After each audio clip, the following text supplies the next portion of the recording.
After the divorce, my ex-husband went bankrupt, again. 2 years into the marriage, I caught Marcus cheating with the new intern. The little cupcake lifted her chin at me, proud and defiant. Sis, I'm not like you, I love Marcus for who Hale is. I sneered at the dress she was wearing, something she couldn't afford with several years of salary. Really? I wore that same dress 2 years ago. Next time, tell Marcus to buy you something better. Then I divorced him without hesitation, yanked every Vance resource that had rebuilt the Hale empire, and watched Hale go bankrupt a second time. Had no one told her that everything the Hales possessed was thanks to me, including the outdated dress on her back? Before we go on, hit subscribe and drop a comment telling us where you're tuning in from. 1. Stella's texts flooded in the second I finished bidding on a $20 million diamond suite. I tapped the video she'd sent. The private booth was dim. Marcus sat with his legs crossed, a sweet young thing curled in his lap, smiling up at him like Hale hung the moon. I recognized the girl. She was the latest intern at Marcus's company. And Marcus, still my husband. We'd grown up together, each other's first everything. Yet only 2 years after the wedding, Hale tucked a newer, prettier toy under his arm. I squeezed my phone, then blacked the screen, exhaustion washing over me. Stella's messages kept exploding, every line fighting for me. Who does Marcus think Hale is, cheating on you? Without you, Hale's nothing. Disgusting man. Stella wasn't wrong. Before we married, Hale went belly up overnight. After our wedding, Hale rose from the ashes on Vance coattails. Every contract, every investor, every opening came because the Vance name stood behind them, but Marcus seemed to have forgotten that. I texted Stella back, calm down. I just grabbed a jewelry set, perfect for you. Stella? Are you so numb it's scary? Wait there, I'm coming. Her protectiveness warmed me. Maybe it hurt, but mostly, I felt let down. Once I was in the car, I leaned against the leather and massaged my temples. The starlight roof winked above me, lifting my mood a notch. Dad had given me this Bentley as a wedding gift. $832,000 on the road, and every mile felt like it. People change, cars don't. Bottom line, between men and money, only money never lies. 2. We glided along, nearly home, when a friend request popped up. The profile photo was a bright, pretty face. I told the driver to turn around. At the cafe, Brielle sat across from me in white, eyes defiant. Sis, I'm different. I love Marcus the person. You spend your days shopping and spa hopping. How could you understand how hard Hale works? I swirled my coffee. My Bulgari Serpenti bracelet and full diamond platinum ring flashed in tandem. Live in luxury and blow money? I lifted a brow. What can I say? I'm loaded. Once upon a time they called me the Vance heiress. These days I'm Sam, the woman who buys island developments over lunch. Why shouldn't I spend? Brielle's brows knit. She couldn't figure out why I wasn't raging. Laugh all you want. Marcus and I are true love, you wouldn't get it. My gaze drifted to the Chanel logo on her dress. Last season's print, and still more than she could earn in years. I curved my lips, flicked a nail.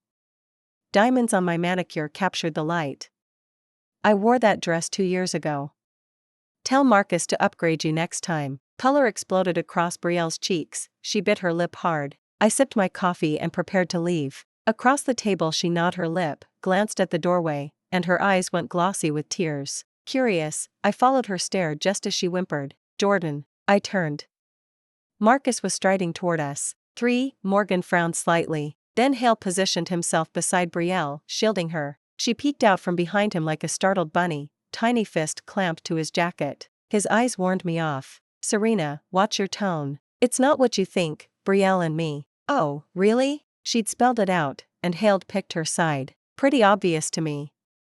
No apology needed. I was divorcing him, that was certain. Hale just had to be ready for the price. After all, in the beginning Hale had leaned on Vance. Now Hale leaned on me, on Sam. Before Marcus could answer, Brielle piped up. How can you speak to Jordan like that, sis? I folded my arms, gaze dropping to the wrinkle she'd clawed into his lapel. She noticed too and whispered, I didn't mean to crease your jacket. She reached to smooth the fabric. Marcus caught her wrist gently.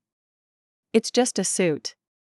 We can buy another. I almost laughed out loud. That bespoke suit came from an atelier so exclusive the designer only cuts favors for me. Another one? Easy to say when Hale planned to milk my connections again. Maybe my stare was too frank. Brielle shrank further behind him, acting as if I'd savaged her. Casey, his face darkened, voice cold. There's nothing between us.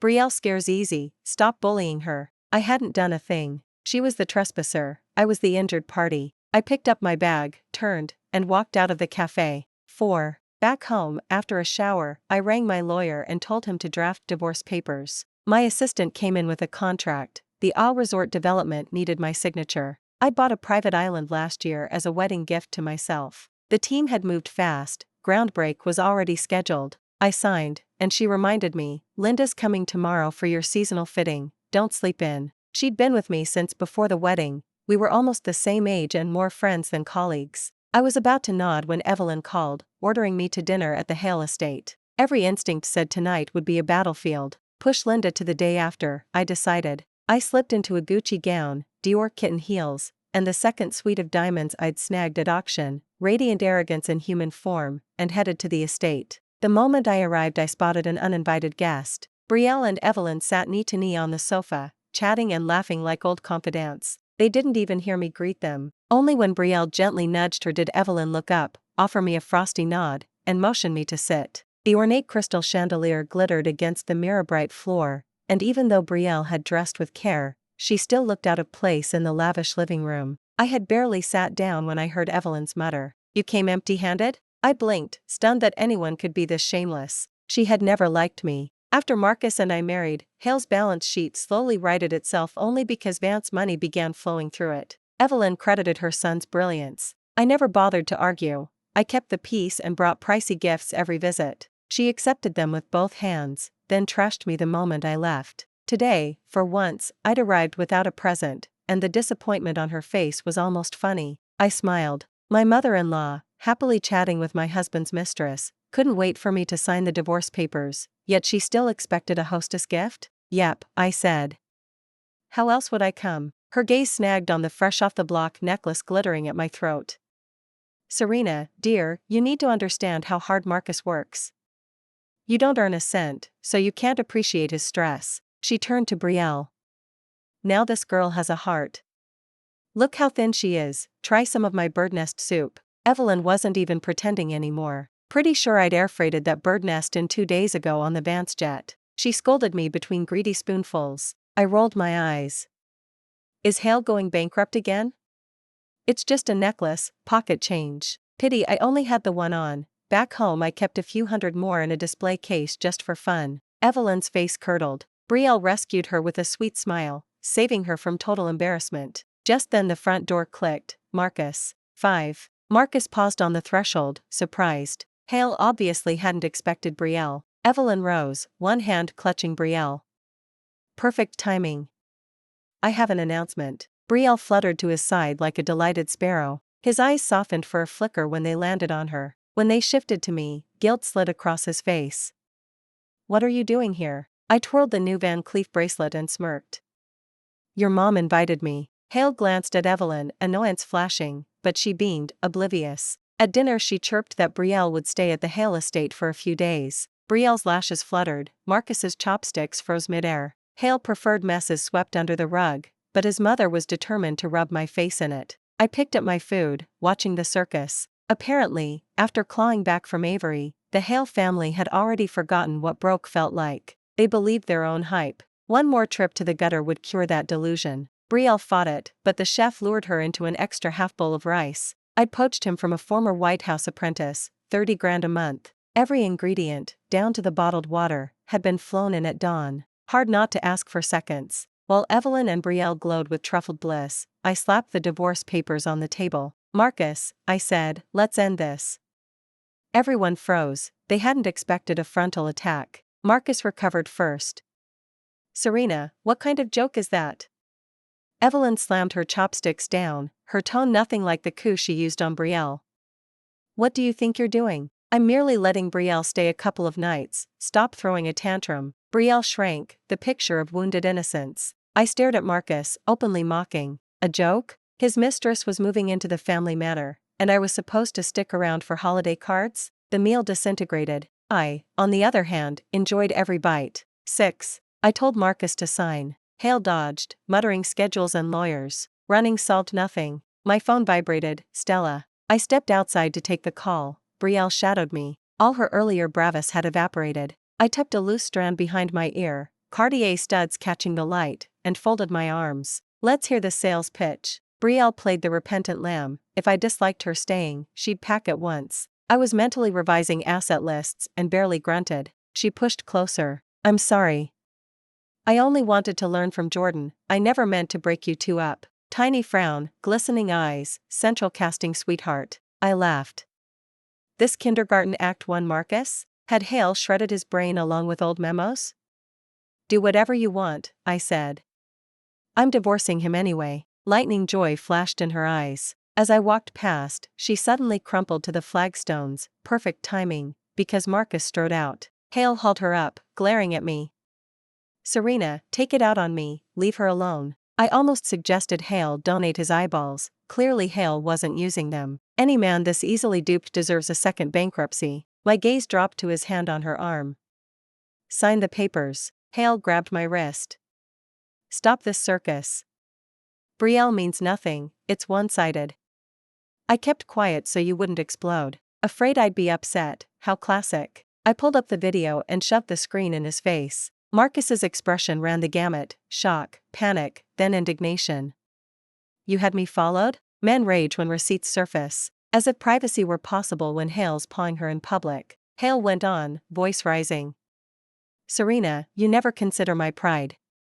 You were born with the Vance crown, and ever since Avery you've acted like my savior. Hale isn't the wreck it was. Watch me soar without your charity. For a second I simply stared. So that's the story Hale sold himself? The all-nighters I'd pulled to keep his lenders happy, the contracts I'd steered his way, those counted as insults now. 2 years of marriage, and I'd played the world's most expensive fool. The disgust in my chest was almost at its peak. If that's how you want to think, there's nothing I can do. I laughed in sheer fury. Before I walked out, I reminded him one last time, remember to sign the divorce papers. Behind me came Marcus's roar and Brielle's voice trying to soothe him. 7. Marcus actually didn't want the divorce. What Hale wanted was the cliché, a red flag flying proudly at home while colorful flags fluttered wild and free outside. The instant I stepped off the Hale estate, Hale chased after me. Texts flooded in, one after another. I blocked him, climbed into the private jet with Stella, and flew straight to the Maldives overnight. I left every detail of the divorce papers to my lawyer.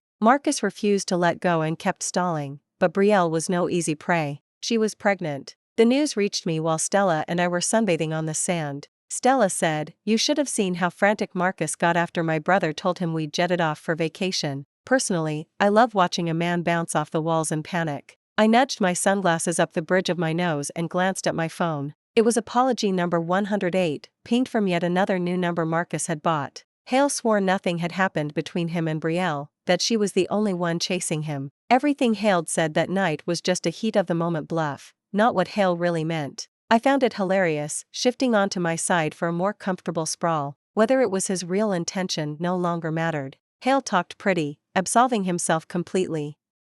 But if his story were true, could Brielle have gotten pregnant all by herself? I answered with one line, I know Brielle is pregnant. The constant buzzing stopped cold. Marcus never texted again. I powered the phone off, and Stella and I enjoyed the rest of our holiday in peace. 8. The day after we flew back to Riverdale, Marcus and Brielle showed up at the house I was staying in. Hale handed me the freshly signed divorce agreement. I leafed through it idly. While we were in the Maldives, I'd had my assistant close the deal on the South District land. I lifted my chin, signaling him to drop the papers on the table. Marcus's eyes swirled with mixed emotions, but Hale stayed silent. Brielle, on the other hand, glowed, every inch the woman riding a streak of good luck. I treated them like thin air. Stella's birthday was coming up. I planned to build her an amusement park on that South District plot as her present. Since I had nothing to say, Marcus rubbed his knee and made to leave. I didn't even raise my eyes.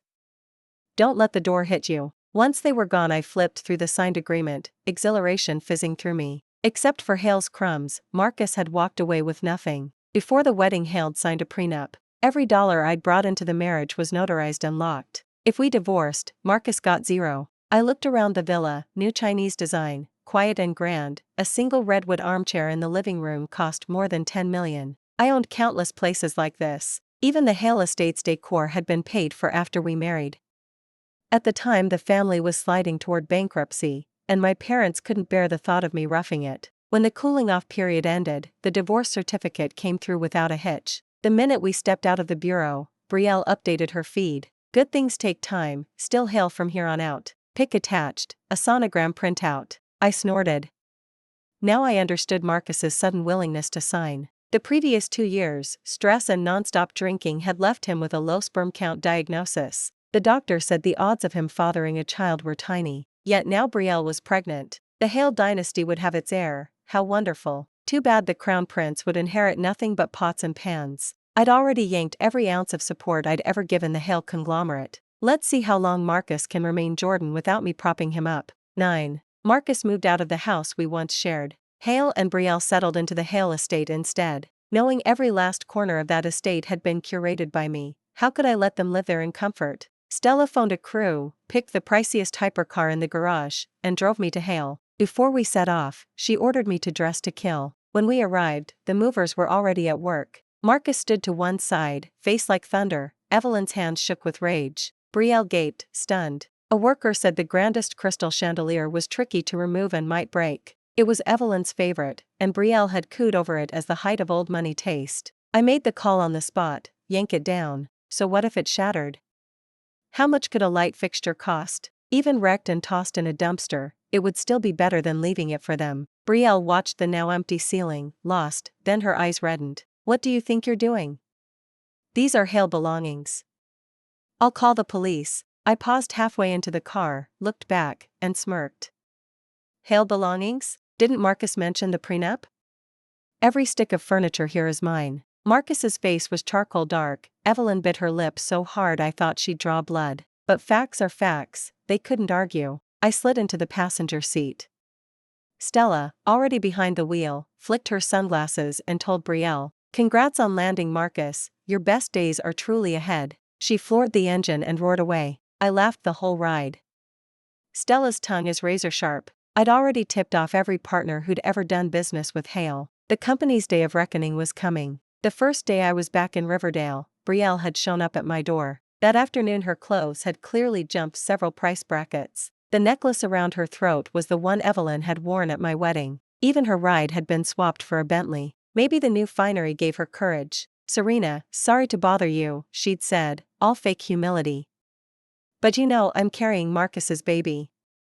You've dragged this out so long, could you please finish the divorce?" An Hermes bag dangled from her arm as she stood there, neck elongated, posture perfect. For a second I thought I'd misheard. I actually blinked. So Brielle believed my Maldives trip was me running from reality, stalling the divorce. Should I call her naive, or just plain stupid? Come to think of it, Stella was right. Brielle schemed so hard to land Marcus. Maybe, just maybe, the two of them are true love. Her best days really are ahead. 10. I decided to stay with Stella for a while. The amusement park project in the South District needed to move forward. That afternoon we headed out to meet the designers, and ran straight into Adrian. Adrian had been my senior in college. Hale chased me zealously for all 4 years. Hale swept every scholarship and earned the lone postgraduate spot overseas. The designer was a friend of his from overseas, and this time Hale'd come along to keep him company. The conversation went smoothly, following Stella's tastes. The first draft of the blueprints was quickly locked in. As we wrapped up, Adrian called me back. Sunlight poured through the floor-to-ceiling windows, draping half of him in gold. His jawline looked carved, beautiful enough to cut. Stella wore the expression of someone addicted to gossip, dumped me without a second thought, and slipped out. The air turned heavy with silence. I broke it first, gracious. "Long time no see." Adrian held out an exquisitely wrapped package. "Long time no see. I figured you skipped breakfast again, your favorite place." I blinked. When I'd walked in I'd noticed the bag beside him. I hadn't realized it was for me. "Rowan." I took it openly and lifted the box.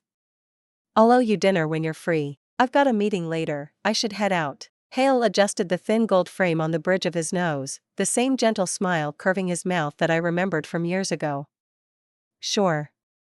Message me." Back in my office, Stella zoomed in, eyes sparkling with scandal. I tapped her forehead and stuffed a still-warm pastry between her lips. She gaped, innocent and speechless, half choking on the cake. I tried a bite, the sweetness was perfect, and I hooked a small smile. Adrian, still meticulous. But right now, I have zero romantic interest. Marcus's company is teetering. After the divorce, I walked away with every cent of my separate property. The firms that had only partnered with Hale because of Vance scattered like pigeons at a gunshot. Even the inked contracts were torn up, whatever the penalty. Hale is one short step from bankruptcy, and Marcus's days keep getting uglier. Meanwhile, pregnant Brielle grows more spoiled by the hour, only the best food, clothes, housing, travel. In Hale's heyday it would have been pocket change. Now it's gasoline on a bonfire. Marcus is run ragged at the office, then comes home to a mother and a mistress with champagne tastes. Hale's exhausted. Hale hasn't seen the inside of his house in weeks, basically living at headquarters. Stella recounted all this, gloating. I unlocked my phone. The top WhatsApp story was Brielle's 9-shot grid. A limited edition Hermes. Caption: some say my real luck is still ahead, so I'll take the blessing, thanks. Equal parts desperate proof and pathetic counterpunch. In the spirit of watching the clown pirouette, I liked the post. Stella, sheet mask transforming her into a mummy, mumbled, Marcus's credit line is radioactive now, no bank will touch him. Hale is heading for another Avery. She stretched the word another until it snapped. I sat at the vanity and tossed the newly delivered Harry Winston high jewel neckline back into its box. Stella hooted, careful, one flick of your wrist could buy Hale outright. Imagine Evelyn's face when she hears, she'll need smelling salts. I laughed, the girl's tongue is a scalpel, but she's right. From day one of my marriage, Evelyn disliked me for no reason, bragging that her glorious son had done me a favor. Well, her glorious son is gloriously free now. Mid-banter, Stella's phone buzzed. She reminded me there's a benefit dinner in 2 days and begged me to tag along. I waited, sure, why not? Time to announce that the Vance heiress is back on the circuit. Before the gala, Stella had a Lexus Mobile Courier over a haute couture gown. The pale green silk moved like water, cut quiet and fluid, nothing flashy, only immaculate lines that radiated money. Emerald drops in the same shade iced the look, cool, remote, expensive. The ballroom spilled mellow violin over crystal and marble. Everyone who rated an invitation in Riverdale was there. Stella and I drifted through clusters of socialites when a familiar voice snagged my attention. Up close, it was Marcus all right, hovering beside a balding magnate, head slightly bowed, cheeks blotched with embarrassment. Brielle hovered too, looking lost. Stella gripped my arm, vibrating with anticipation. The bald titan was Jamie, the apex predator in Hale's sector. Jamie sneered at Marcus. So this is how Jordan begs? Won't even pour me a drink, guess we've got nothing to discuss. Marcus's face cycled purple and white before Hale forced a rictus grin. Jamie. Before Hale finished, Brielle fluttered forward, righteous. Jamie, let me pour for you. Don't be hard on Jordan. She deployed her trademark sweetness. Even I, no fan of schadenfreude, felt a treacherous twitch of delight. Jamie hates having his ego brushed, and Brielle's routine repels him. Sure enough, Jamie's next words dripped acid. Jordan's new missus? A far cry from the last one. I do believe we're done here. Hale snorted, pivoted, spotted me, and his expression flipped like a switch. Sam, darling, it's been too long. I've a venture we need to discuss. I lifted my glass, amiable. Marcus stood frozen, mortification crackling around him. Brielle's eyes welled, fragile as ever. Marcus's gaze flicked up, collided with mine. I toasted him, unflinching. Hale answered with a warped smile, then trudged toward the shadows. Brielle stamped a stiletto and scurried after him. When Jamie drifted off, Stella resumed commentary. Word is Marcus pawned Brielle's Hermes to bribe his way in tonight, hoping to charm Jamie. Looks like mission failed. She gave a lazy smirk. I sipped champagne, cold bubbles bursting on my tongue. Marcus is no longer my problem, but the comedy show? I'll watch. I glanced down, and saw Adrian lift his glass in a silent salute. I returned the gesture, then looked away, no deeper engagement required. Outside afterward, Marcus waited in the porte-cochere. I tried to detour, but Hale closed the distance. Up close, the wreckage startled me. Purple crescents under bloodshot eyes, stubble, even a few strands of premature gray. Stella started to speak. I lifted a hand and she snapped her mouth shut. Marcus shuffled, voice raw. Serena, we were married once. Do you have to burn every bridge I've got? A short, humorless laugh slipped out. Hale still thinks I engineered the exodus, that my shadow alone scares away every lifeline, but it had never once crossed his mind that, back then, if Serena and the Vance name hadn't been in the picture, no one would have shaken hands with Hale in the first place. A huge part of the reason Hale imploded was that Marcus's father had the worst reputation on every deal Hale touched. When the final crash came, everyone rushed to kick the corpse. Hale's name stank. Every one of those partnerships existed only because Serena and Vance vouched for them. Now that we're divorcing, even if I keep quiet, without Vance watching the books and guaranteeing the terms, no sane firm will gamble on Hale again. Yet Marcus has never seen it that way. Hale's convinced it was all his own brilliance, that without me Hale'd soar even higher. So, barely 2 years into our marriage, Hale got bored and betrayed us without a flicker of hesitation. Jordan, spend your free time doing a little soul-searching instead. I couldn't be bothered spelling it out for him. Talking to him is playing violin for a bull. Stella, ever the assassin, pulled one Cartier stud from her ear and whipped it at him. Here, this'll buy your little side piece a purse. Consider it a bargain. From now on, stay the hell away from Serena, or I'll drop Avery on you tonight. She flashed her fist, snorted, and yanked me away, leaving Marcus standing alone in the wind, completely shredded. 14. The next day, Evelyn called. Same vinegar voice, same vintage. Serena, what kind of malice are you brewing? You can't stand seeing my son shine, so you sabotage him, is that it? Your heart is pitch black. I twisted the phone farther from my ear. So what if it is? Planning to kill me over it? Use your free hours to fuss over your precious boy and Brielle's golden grand bun in the oven. Evelyn shrieked, what do you mean? I hung up straight off and forwarded the file Jamie had sent me to her phone. Meanwhile Stella yelped beside me. Serena, Hale is broke again. That fast? I'd thought Marcus could limp along a bit longer. I stared at the exploding trending hashtag, puzzled. A plain bankruptcy filing shouldn't vault to the top spot. I refreshed, new lineup in a split second. Hashtag Avery hashtag. Hashtag Marcus cheats gets karma hashtag. Hashtag Marcus cuckolded hashtag. All three rocketed into the top 3 in the blink of an eye. The mystery solved itself when Adrian rang. Jamie wants the South District and all resort contracts and needs my vote. After Brielle tossed him a few sultry hints, Jamie decided to dig. One look at the dirt and Hale nearly swallowed his tongue. Little Brielle isn't the harmless pixie she plays. She already has a boyfriend. The baby she's carrying isn't Marcus's. Marcus is nothing but an ATM in her eyes. And Marcus, poor sap, has no clue Hale's wearing a green crown and playing daddy to another man's child. Jamie boxed up every scrap of evidence and mailed it to me. I forwarded the bundle to Evelyn. Hale's instant meltdown and the hashtags detonating across Riverdale? Classic Adrian handiwork. I asked him point blank, was this you? For once the Silicon Valley shark lost his words, actually stammering. Yes, but Serena, don't be mad. Let me explain. His panic made me laugh out loud. Riley, Serena, what's up? Nothing.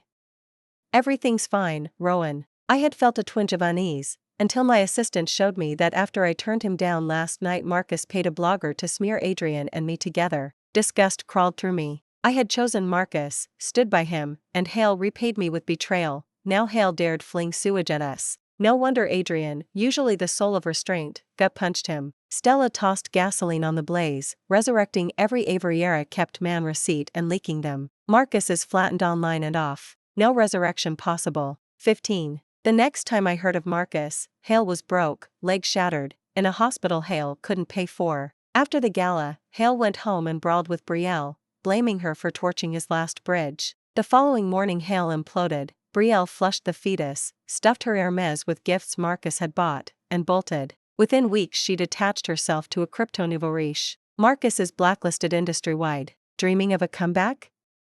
Pure fantasy. Hale looks down on ordinary jobs. After years playing Crown Prince, how could Hale punch a clock? Some friends talked him into borrowing from sharks to relaunch. The sharks took his cash and vanished. Unable to repay, Marcus endured taunts until Hale snapped and swung at the collectors. They left him with one working leg. Evelyn, who's never lifted a finger in her life, now waitresses to chip at the loan shark debt, but it's a teacup against a tidal wave. Cornered, she rang me. Serena, it's Mom, I was awful to you. Can't you be the bigger person? You and Marcus were husband and wife, you can't just leave him like this. Models were parading the runway, I pointed casually at the rack. Wrap it all up, Linda. I'll take everything. Linda beamed, Evelyn's voice choked. I chuckled. Emery, I'm busy shopping. As for Marcus, my hands are tied. Bye. I yanked the SIM card and returned to the clothes. Moments later Stella floated down the spiral staircase, grinning like the cat who cleaned out the cream. She slid beside me, syrupy sweet. Serena, are you free tonight? I lifted a brow. Why? She looked sheepish. Adrian's throwing a party on the yacht. Come with me? I lounged back. So that's the game. Nope, I teased. Why doesn't Hale ask me himself? Stella clutched my arm and shook it. Hale promised to bring Rowan along. Light bulb. Rowan designed the new amusement park and is Adrian's best bud. Looks like Stella's finally found her target. Fine, for my girl's happiness, I'll sacrifice an evening. 16. Night falls, the yacht glides mid-river, every face familiar, laughter spilling across the deck. I lean against the rail, watching sky melt into water, when the wind suddenly dies. A shoulder blocks the breeze. I glance over. Adrian. The end.